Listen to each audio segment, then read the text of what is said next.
కార్తీక మాసం నవంబర్ 18వ తారీఖున 3వ సోమవారం.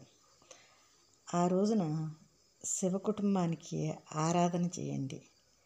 ఈ నలుగురు దేవుళ్ళకి కలిసి వచ్చిన రోజు ఆ రోజున తదియ తిథి. గౌరీదేవి సాక్షాత్ అమ్మవారు అధిపతి.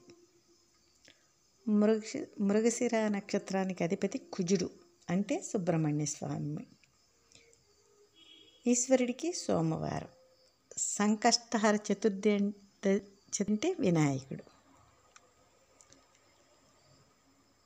శివ పరివారం ఉన్న పటానికి మల్లెపూలు కానీ గన్నేరు పూలమాల కానీ వేసి ఆవు నెయ్యితో దీపారాధన చేసి, ఇంట్లో కనుక శివలింగం ఉంటే శివాయ నమః అని అభిషేకం చేయండి.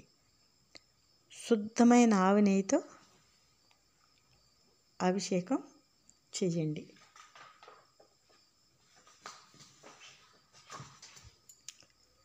చంద్రుడిని తన శిరస్సున కిరీటంలాగా పెట్టుకున్నటువంటి వాడు శివయ్య.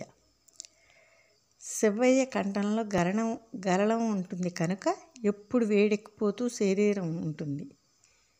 అందువలన చలువ కలిగేవి ఏంటంటే నిరంతరం ఆయనకి అభిషేకం చేస్తూ ఉంటే ఉపశమనం కలుగుతుంది.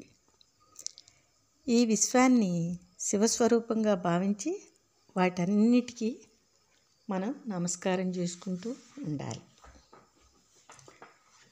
ఈ రోజున శివ సహస్రనామాలు కానీ, గౌరీ సహస్రనామాలు కానీ, గణేష అష్టోత్తరం, సుబ్రహ్మణ్య అష్టోత్తరం పఠనం చేయండి.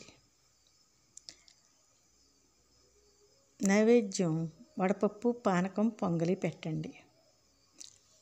సాయంత్రం 6:04 నుంచి 7 గంటల వరకు శివాలయంలో నవగ్రహాల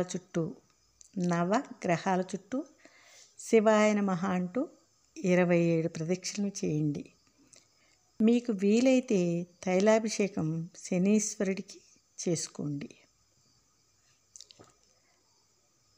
చంద్రోదయం అయిన తర్వాత ఆకాశంలో ఆరుద్ర నక్షత్రం మనకు కనపడుతుంది. ఆరుద్ర నక్షత్రానికి నమస్కారం చేసుకోండి. ఆరుద్ర నక్షత్రం ఎలా ఉంటుందంటే శివతాండవం చేస్తున్నటువంటి విధానంగా ఉంటుంది. అలా కనిపించలేకపోతే మీకు 3 నక్షత్రాలు ఒకే గీత మీద ఉంటాయి. ఆ 3 నక్షత్రాల మధ్య దూరం కూడా సమానంగా ఉంటుంది కాబట్టి అది చూసి నమస్కారం చేయండి. లాస్ట్ సోమవారం 25వ తారీఖున కార్తీక మాసంలో పితృశాపం పూజ చేయండి. ఎందుకంటే మీరు ఎంత మంచిగా ఉన్నా మీరు ఎదగకపోవటం, నష్టాలు రావటం, అన్ని ఇబ్బందులు ఉంటాయి. అలాంటి వాళ్ళకి ఈ పూజ చాలా మంచిది. ఎందుకంటే పితృశాపం, స్త్రీ శాపం, సర్పశాపం, దైవశాపం ఉంటుంది.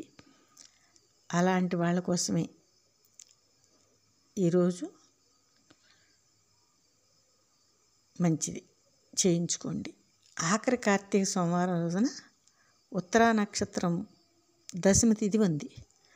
ఉత్తరా నక్షత్రం అంటే పితృకారకుడు రవి. ఆ రవి యొక్క నక్షత్రమే ఉత్తరా నక్షత్రం. జన్మ నక్షత్రం సింహరాశిలో ఉంటాడు కాబట్టి ఆ రోజున పితృదోషం కనుక పరిహారం చేసుకుంటే చాలా మంచిది కుటుంబానికి.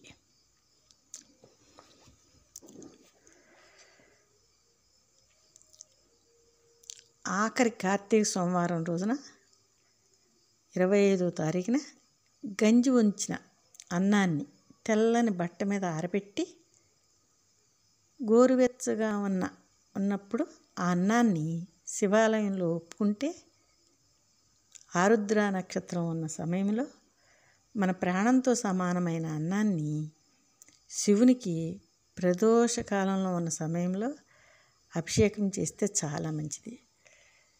శివాలయాల్లో ఒప్పుకోకపోతే కొన్ని శివాలయాల్లో శివలింగాలు ఉంటాయి 108. ఆ శివలింగాలకి ప్రదోషకాలం ఉన్న సమయంలో అన్న అభిషేకం చేస్తే చాలా మంచిది. శివుడికి ఆరుద్ర నక్షత్రం ఉన్నటువంటి రోజున అన్నాభిషేకం చేస్తే ఉప్పొంగిపోతాడు ఆయన.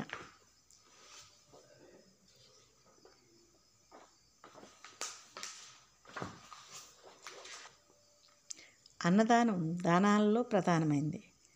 ప్రాణాన్ని నిలబెట్టేటటువంటిది అన్నం. మరి ఏదైనా ఒక కార్యక్రమం చేయాలంటే మూలాధారమైనటువంటి శరీరానికి శక్తిని ఇచ్చేటటువంటిది అన్నం. అందువలన అన్నదానం చాలా ప్రధానం. వీలైతే మీరు శివయ్యకి అన్నాభిషేకం చేయండి, చాలా మంచి జరుగుతుంది మీకు. దీపదానం గురించి చెప్తాను మీకు. ప్రతిరోజు వరిపిండితో ఒక దీపం చేసి ఆవు నెయ్యి వేసి దీపం వెలిగించి ఒక బ్రాహ్మణుడికి ఆ దీపాన్ని రోజు ఈ నెల రోజులు దానం ఇవ్వండి. కార్తీక మాసంలో చివరి రోజున అదే బ్రాహ్మణునికి ఇందులో బంగారపు ఒత్తి వేసి ఆవు నెయ్యి వేసి దీపం వెలిగించి దక్షిణతో వీలైతే వస్త్రాలతో దానం చేస్తే అది దీపదానం. కార్తీక మాసం అంటేనే మన దగ్గర ఉన్నవి ఇతరులతో పంచుకోవటం. మన దగ్గరే ఎక్కువ ఉంటే మురిగిపోతాయి. సాధ్యమైనంతవరకు దానాలు చేస్తూ ఉండండి.